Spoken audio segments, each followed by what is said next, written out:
السلام علیکم دوستو، کچھ دوستوں کی فرمائش پہ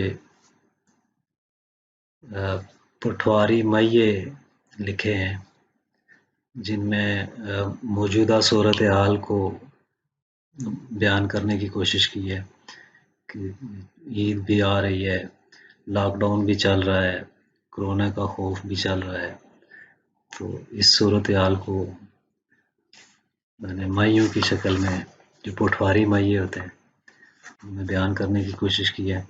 تو آگے بڑھنے سے پہلے آپ سے گزارش ہے کہ چینل سبسکرائب کر لیں اور مزید اچھی پوئٹری سے محظوظ ہوں۔ تو سنیں جی کہ کوئی کٹی ہوئے پتنگ جاندی، کوئی کٹی ہوئے پتنگ جاندی، تیرے انتظار وچ چنا رات جاگدیاں لنਘ جاندی۔ کوئی کٹی ہوئے پتنگ جاندی، تیرے انتظار وچ چنا رات جاگدیاں لنਘ جاندی۔ اچھی نکی اوپر وسدے ہو، اچھی نکی اوپر وسدے ہو، دل کڈ لیندے ہو جدوں نکا نکا ہسدے ہو۔ کوئی تاراں بجلی دیاں، کوئی تاراں بجلی دیاں، آساں کدوں توڑ چڑھسن میں نمانی کملی دیاں۔ آساں کدوں توڑ چڑھسن میں نمانی کملی دیاں۔ کوئی برفاں وے پے گئیاں، کوئی برفاں وے پے گئیاں، عید وی لنਘ گئی ہے تیریاں اڈیکاں رہ گئیاں۔ کوئی برفاں وے پے گئیاں، عید وی لنਘ گئی ہے تیریاں اڈیکاں رہ گئیاں۔ کوئی اڈدی وے پتنگ لگدی، کوئی اڈدی وے پتنگ لگدی، عید دیاں کی خوشیاں دنیا کرونے تو تنگ لگدی۔ کوئی اڈدی وے پتنگ لگدی، عید دیاں کی خوشیاں دنیا کرونے تو تنگ لگدی۔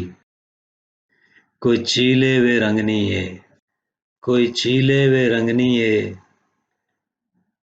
میں کی خوشیاں مناواں میری عید قرنطینہ وچ لنگھنی ہے۔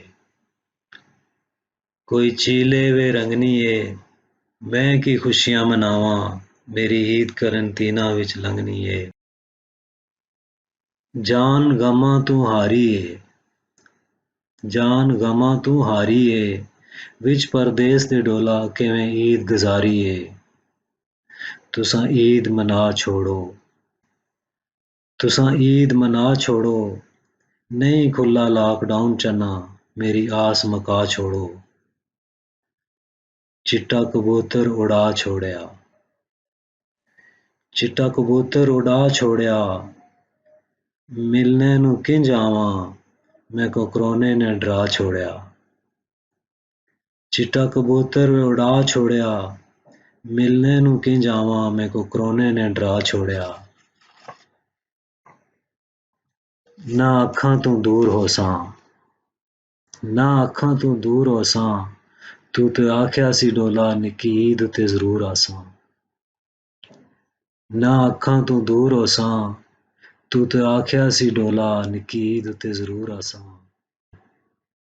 ظلم غیراں دا سہندے نے،